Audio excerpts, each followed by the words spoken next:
So you're sitting in a dead stop traffic jam on the highway. Oh, yeah, the absolute worst. Right. And there's no crash, there's no construction. It's just a massive, miles long parking lot. Traffic engineers actually call it a phantom jam. Right, because there's no physical cause. Exactly. Everyone on the road braked exactly when they were supposed to, and they maintained a perfectly safe following distance. Mm-hmm. But the collective mathematical result of all those optimal individual decisions is just total paralysis. Total gridlock. Yeah. But here's where it gets really dark. Let's say you pull out your phone, you open Waze or Google Maps, and it reroutes you off the highway, right? Down some quiet residential side street. Oh, I've definitely done that. We all have. And you save 20 minutes. It's a highly rational choice. Yeah. But if every other driver in that phantom jam looked at their phone and makes that exact same highly rational choice, well, that quiet neighborhood instantly turns into a gridlock nightmare. Yeah, you haven't solved the traffic jam. Right. You've just exported the paralysis to a more vulnerable system. Which is really the absolute core of what we are looking at today. We've built our entire modern global economy. I mean, our corporate structures, supply chains, even our political systems, right? They're built on this foundational assumption of Adam Smith's perfectly rational actor. The invisible hand. Right, the invisible hand. The belief that if everyone just optimizes for their own self-interest, then the invisible hand just naturally guides us all to the best possible collective outcome. But the traffic analogy kind of blows that up. It completely proves that when a system shares a finite resource, pure individual rationality isn't just flawed, it's actually mathematically guaranteed to destroy the system. And that's our mission today. We are taking a deep dive into this. We're tearing down that assumption.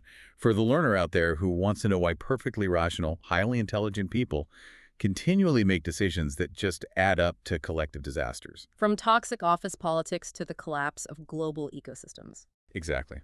And we're drawing on a stack of research today. We've got systems thinking pioneers like Peter Senge, Donella Meadows, design experts like Tim Brown, and the economic research of Abhijit Banerjee. We want to map out the architecture of this trap. But more importantly, we are going to look at the exact mechanisms of how to escape it. Because you can't just regulate your way out of human nature. You have to design a system that people actively want to participate in. Right. Okay, let's unpack this. To solve it, we first have to understand the trap itself in just everyday language. So we have to look at the mechanism of the tragedy of the commons.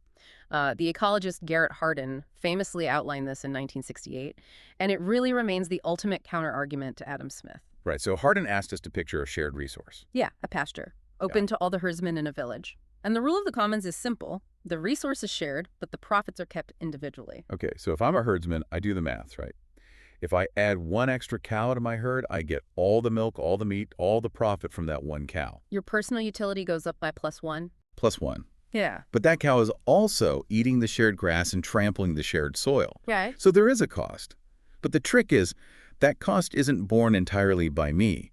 It's divided among every single herdsman in the village. Right. So my personal cost is only a tiny fraction of a -1.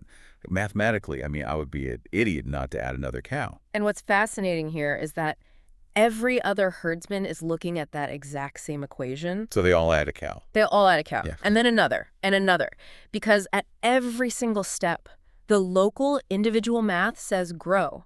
And it's important to realize the herdsmen aren't malicious. Yep. They aren't uneducated. They're acting with what systems theorists call bounded rationality. A bounded rationality. Yeah. Meaning their decision-making is perfectly logical, but only within the bounds of their immediate perspective, right? Right. And their short-term incentives. An analogy I love for this is the shared office refrigerator. Oh, gosh, yes. The biohazard. Yes. Everyone gets the direct +1 benefit of putting their lunch in it, but because the -1 cost of actually cleaning it is shared among the whole office, nobody does it. And suddenly you have fuzzy green Tupperware from 2019 in the back. Exactly. People are making the right choice for their wallet or their convenience today, completely blind to the fact that they are collectively eroding the system that they rely on for tomorrow. And this scales up, doesn't it? Oh, massively. Hardin pointed out that the tragedy of the commons doesn't just apply to extracting resources, it applies equally to sinks. Sinks, meaning like where a system dumps its waste. Precisely. So the atmosphere, the oceans. Right. If you operate a factory, dumping your exhaust into the air is incredibly cost-effective. You get the immediate +1 economic benefit of cheap manufacturing. But the atmosphere, the global commons, absorbs the greenhouse gases. Yes, and the catastrophic cost of climate change is distributed across 8 billion people. The math of the commons makes destroying the planet locally profitable. Okay, but we've known about this dynamic for over half a century. The Waze analogy, the factory emissions, none of this is a secret. So why do we keep falling into it? If I'm a CEO or a global policymaker, and I know this trap exists, why do my organizations keep replicating it? Well, because acknowledging a trap exists isn't the same as being able to see it while you're in it. Right. Most leaders are trained to look at the world as a series of isolated events. So sales are down this quarter, supply chains are backed up today. They're looking at snapshots. Exactly. And when you look at the world as a series of snapshots, your only response is to react to the snapshot. You find a person to blame, or you apply a localized quick fix. And Peter Senge argues that to escape the commons trap, leaders need a fundamental cognitive shift. They need what he calls metanoia. Metanoia, it's a great word. It comes from the Greek, meta meaning above or beyond, and noia meaning mind. So a fundamental shift of mind. Right. Moving from just reacting to events Yeah. to actually seeing the underlying structures that cause those events to happen over and over again. Because metanoia allows you to realize a core principle of systems thinking, which is that structure influences behavior. Not just bad apples. No. If you put good, smart people in a badly structured system, they will make destructive decisions every single time. And there's really no better proof of this mechanism than the beer game. Yes, the beer game simulation. I love this part of the research. This is a classic experiment. They use it in business schools all over the world. Yeah, MIT developed it originally. Right. And it simulates an incredibly basic supply chain. So you have a retailer, a wholesaler, and a brewery. And all the roles are played by actual humans. There are no computer algorithms making decisions. Your only job every week is to decide how much beer to order from the person above you in the chain to meet the demand of the person below you. And it starts in a state of perfect equilibrium. Everyone is ordering 4 cases of beer a week. Everyone is receiving 4 cases a week. It's totally fine. But then, the simulation introduces a tiny permanent disruption. Consumer demand at the retail level jumps from 4 cases a week to 8 cases a week. And it just stays there. And the system completely implodes. Completely. But what's vital here is why it implodes. Because it's not just that people panic, Yeah. right? I think the temptation is to say, oh, the retailer sees their shelves emptying, they freak out, and they order 100 cases. Right, but that's blaming the individual again. That's failing to achieve metanoia. Exactly. If we look at the structure, the chaos is mathematical, not emotional. The system has a built-in time delay. Okay, walk us through that. So it takes 2 weeks for an order to move up the chain and 2 weeks for the beer to ship down the chain. So a 4-week lag total. Right. So the retailer needs 8 cases. They order 8. But next week, they only receive the 4 cases they ordered weeks ago. Yeah. So their shelves are bare. The customers are still buying 8. So to cover their backlog and build a safety stock, the retailer orders 12 cases. But the wholesaler is operating completely blind. And- The wholesaler doesn't know retail demand only went up to 8. They just see an order for 12. And because of the time delay, the wholesaler is also depleting their own inventory, waiting for the brewery. Right. And this structure of delayed feedback loops mathematically forces what we call the bullwhip effect. The bullwhip effect. Yeah. The wholesaler receives an order for 12, realizes they are already behind, and orders 20 from the brewery. And the brewery sees 20 and thinks, oh my gosh, the market is exploding. Exactly. The brewery assumes a massive market boom and spins up massive production. By the time the delayed shipments finally catch up, the retailer receives hundreds of cases of beer they do not need, consumer demand is still just sitting at 8, and the entire supply chain crashes under the weight of catastrophic oversupply. And Century points out that thousands of people have played this game, right? From high school students to Fortune 500 CEOs, and they almost all produce the exact same boom and bust curve. It doesn't matter how smart you are. Right. You could replace the humans with totally emotionless, rational actors, and the time delay combined with the isolated information would still force the crash.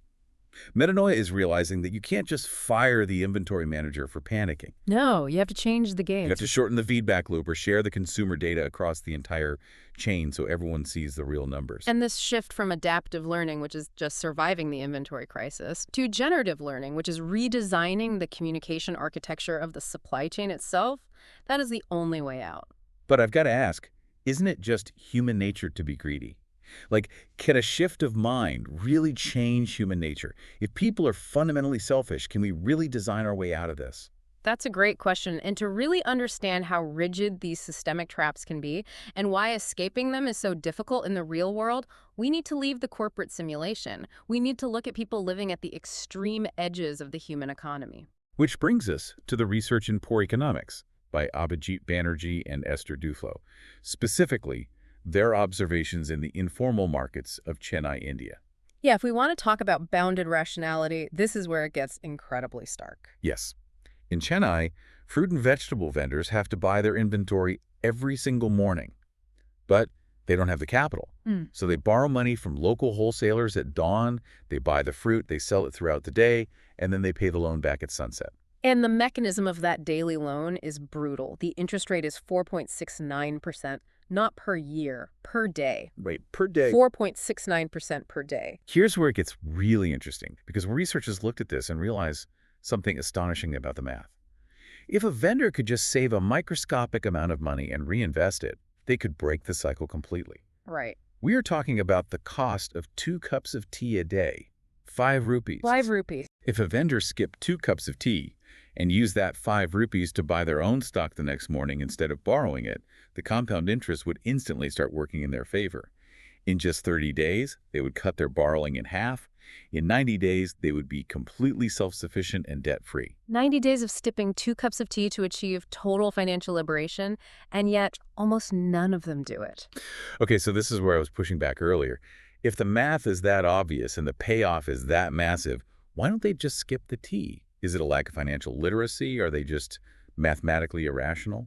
And see, that is the exact trap of looking at the snapshot instead of the structure. Ah, right. It has nothing to do with financial literacy. The researchers mapped this out using the psychological concept of tunneling, which is a byproduct of severe scarcity. Tunneling. Yeah. When we think of scarcity, we usually just think of a lack of physical resources, like not having enough money. But the psychological research proves that scarcity actually captures the mind. It operates as a severe cognitive tax. So it literally reduces your mental bandwidth. Exactly. When you are living on the absolute edge of survival, your brain enters a state of perpetual firefighting. You are juggling daily crises, maybe a sick child, a broken vending cart, a bribe demanded by a local official. Right. And this intense focus on the immediate present gives you a focused dividend. You become highly efficient at surviving today. So you have to be. Right. But the structural cost of that focus is the complete loss of slack. And slack being the cognitive breathing room required to plan for the future. Yes. The 90-day plan to skip tea requires massive cognitive bandwidth. It requires keeping a long-term abstract goal alive in your mind while the physical reality around you is screaming for your immediate attention. It falls completely outside the tunnel of their immediate focus. Wow. So when the vendor buys that cup of tea in the middle of a brutally exhausting 14-hour workday, it is a highly rational local decision to maintain their immediate energy and sanity. But that locally rational decision overrides the systemic escape route. So their bounded rationality is heavily enforced by the exhaustion of the system itself. Exactly. So how do you intervene? Because you can't just walk into Chennai and lecture people on compound interest. That's the educate and exhort model, which we know fails. Right. The lecture doesn't give them slack. Exactly. You have to change the structure of the financing. And that is exactly what microfinance institutions, or MFIs, set out to do. MFIs like the Grameen Bank or Spandana, they realized they had to design a lending system that bypassed the scarcity trap. Because historically, formal banks refused to lend to the extreme poor, right? The administrative cost of tracking tiny $3 loans was just infinitely higher than the profit. So the only people who successfully lent to this demographic were the informal local moneylenders. And the local moneylenders didn't need administrative tracking because they used structural intimidation. Yeah, the research mentions the Kabuliwalas in Calcutta. These physically imposing men from Kabul who would literally stand outside your door to collect the daily debt. The threat of violence was the mechanism that guaranteed repayment. Now, obviously, a modern microfinance bank isn't going to hire enforcers. No, definitely not. So how do they guarantee a 98% repayment rate without using Kabuliwala tactics and without spending millions on administrative overhead? They do it by fundamentally rewriting the tragedy of the commons using game theory. Oh, this is brilliant. Specifically, they utilize a mechanism called joint liability group lending. Right. So instead of lending to an individual vendor, the bank requires that vendor to form a small group of, say, 5 peers from their own community. The bank lends to all 5. But the structural catch is this. Yeah. If one person in that group of 5 defaults on their loan, the bank doesn't send an enforcer. The bank simply cuts off all future loans to the entire group. Which instantly shifts the burden of risk and enforcement from the bank's administration to the community's social fabric. And this is where game theory becomes so critical. Remember Adam Smith's rational actor? The invisible hand guy. Right. If humans were purely rational profit maximizers, this group lending system would fail instantly. A purely rational actor would realize they could default on the loan, keep the cash, and just let their neighbors take the fall. Because the mathematical utility of free money outweighs the loss of future borrowing. Exactly. But game theory proves we aren't pure math machines. We are deeply, unavoidably social primates. And the mechanism that proves this is the ultimatum game. Yes. The sources detail this experiment being run across 15 different global cultures, from industrial cities to remote hunter-gatherer tribes. The setup is incredibly simple. Player A is given $10. They are told they must split it with Player B. Player A can offer any split they want. But Player B only has one choice: accept the split or reject it. And if Player B rejects it, neither player gets a single cent. So if I'm a purely rational actor acting as Player A, I offer Player B 1 penny and I keep $9.99. And Player B, if they are rational, accepts the penny, because a penny is mathematically greater than 0. But when you run this in reality, people reject the penny almost every single time. Because it's insulting. Exactly. In fact, if the offer drops below about 30%, people consistently choose to get absolutely nothing, just to punish Player A for being unfair. We will literally pay money to exact revenge for a perceived social injustice. We care profoundly about fairness, reputation, and our standing within the tribe. And joint liability lending weaponizes that exact psychology for good. Right. By tying the group's financial future together, the microfinance institution makes defaulting an act of social betrayal. So the vendor doesn't pay back the loan because they fear the bank. They pay it back because the threat of shame and ostracization in front of their neighbors is a far heavier cost than the loan itself. The MFIs have engineered a system where the locally rational decision, which is protecting your social reputation, perfectly aligns with the systemic goal of financial repayment. They replace the tragedy of the commons with the triumph of community cooperation. They absolutely did. Which is an incredible transition into the broader methodology of how we fix these systems. Because the MFIs didn't just guess at this. They understood the human beings they were serving. And Donella Meadows points out that to escape the tragedy of the commons, you really only have 3 mechanisms. Number 1 is educate and exhort. Beg people to be better. Right, which we know fails. Number 2 is privatize the commons.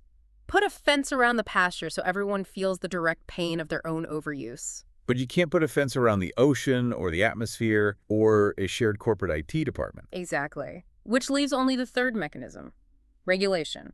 Or, as Garrett Hardin brilliantly defined it, mutual coercion, mutually agreed upon. Mutual coercion, mutually agreed upon. It's the only way a society survives. We all mutually agree to be coerced by stoplights because the alternative is dying in an intersection. Right. But the problem is, nobody naturally wants to be regulated.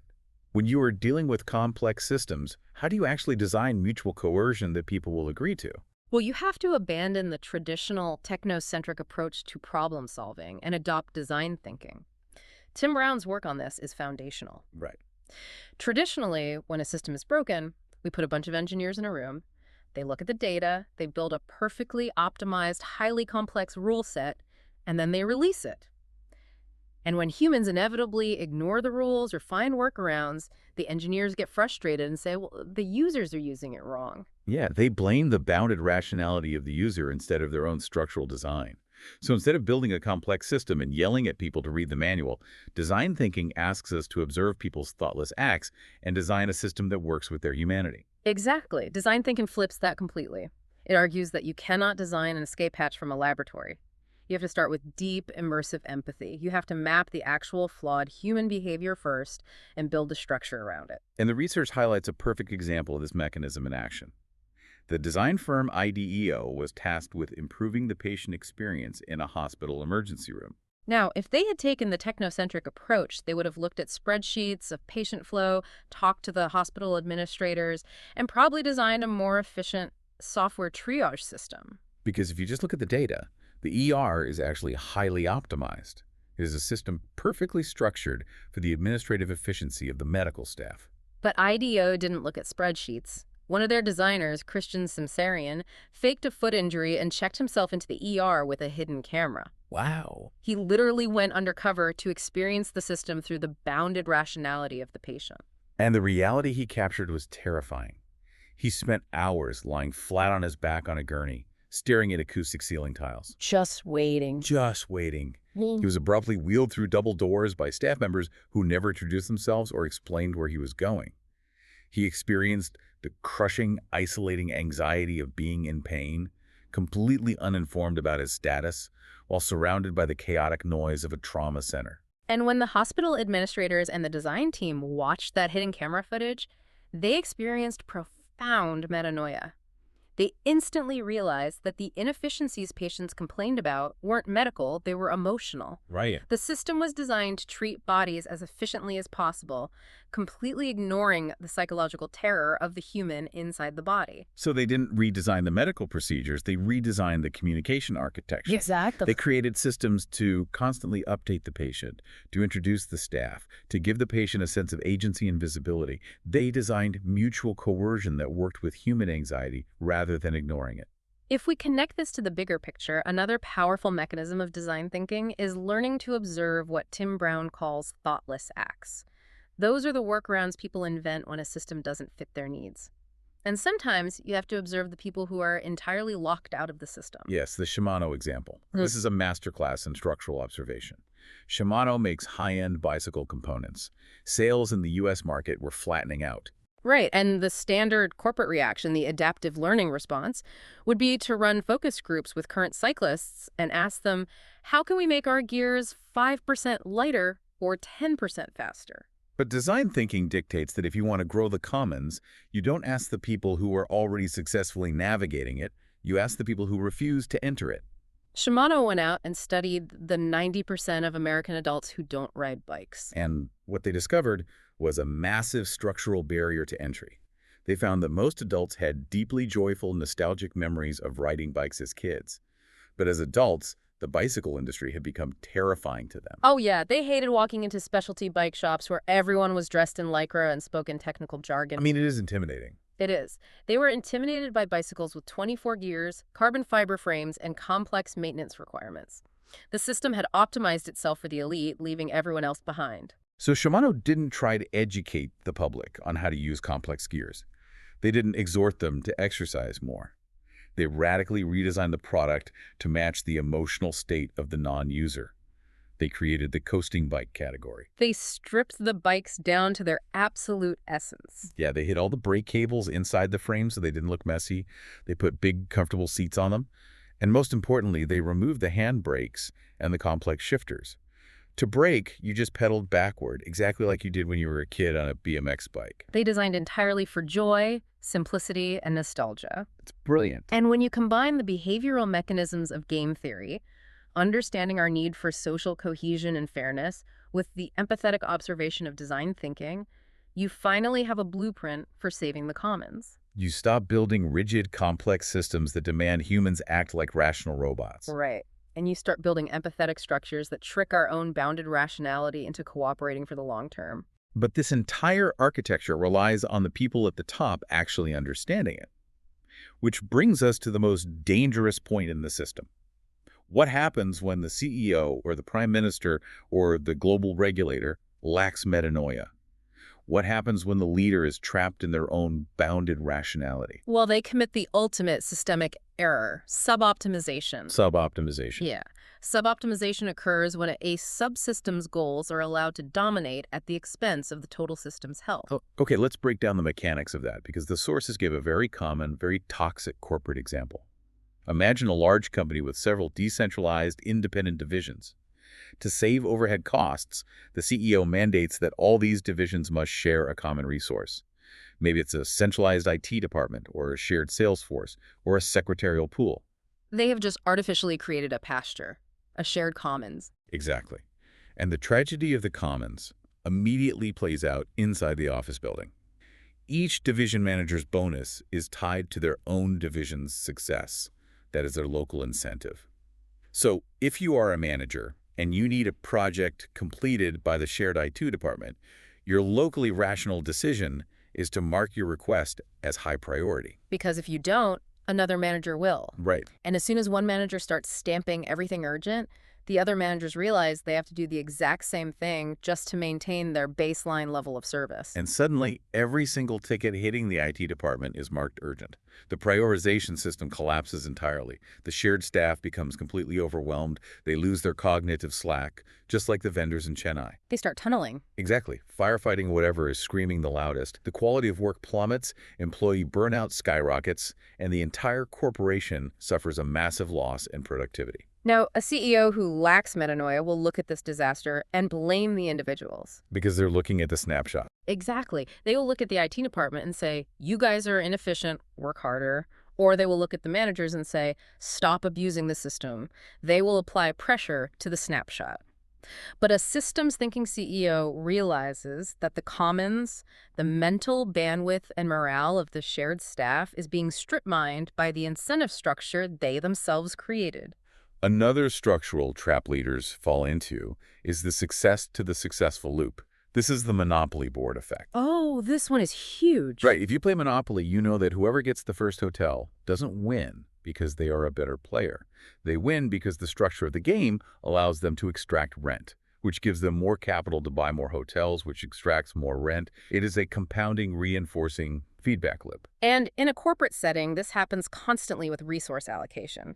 A CEO looks at the division that had the highest profits last quarter and rewards them with a larger R&D budget for the next quarter.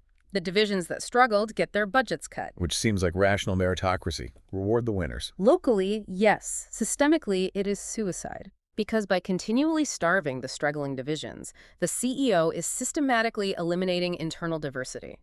They are turning the entire company into a monoculture, entirely dependent on one product line. When the market shifts, and it always shifts, the company has no alternative innovations to fall back on, and it collapses. The CEO optimized for short-term profit at the exact cost of long-term resilience. So what does this all mean? What is the actual job of a modern leader? If it isn't just to set a vision or reward the winners, what is it? The sources suggest that the ultimate job of a leader is to be the manager of the commons. Yes, they have to actively build and maintain the feedback loops. They have to ensure that when a local actor makes a decision, the cost to the commons is immediately visible to them. They have to design the mutual coercion. And sometimes the gravitational pull of a broken system is so powerful, the existing mental model so entrenched, that you cannot redesign it from within. You have to physically and structurally isolate the innovators. The skunkworks model. Precisely.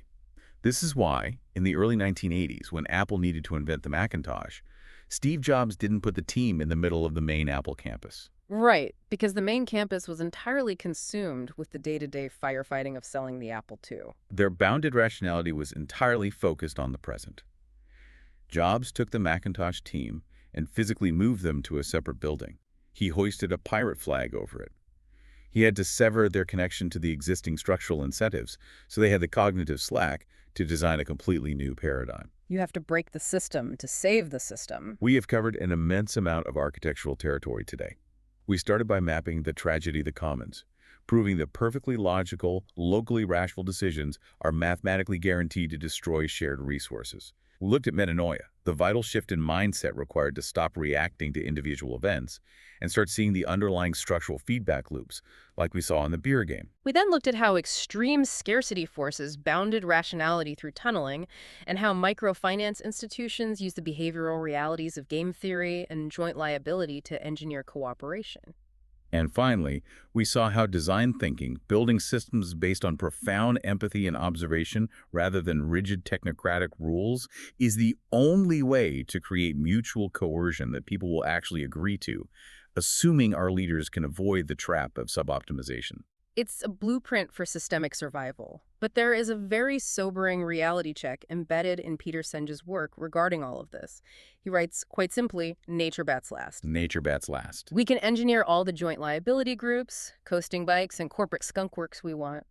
But ultimately, all of our human systems operate inside the ultimate commons, the physical limits of the Earth's biosphere, and those limits are not negotiable. Which brings us to the final thought we want to leave you with today.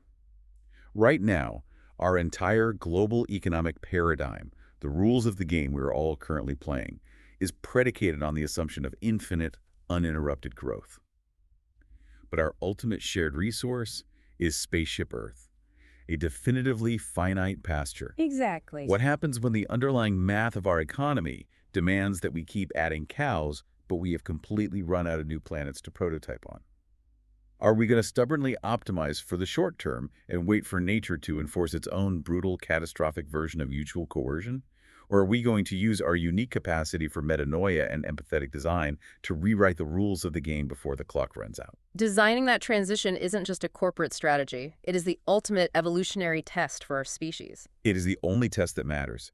Thank you for taking this deep dive into the architecture of our choices today. Keep interrogating the structures around you. Keep looking for the hidden rules governing the game, and we will catch you on the next deep dive.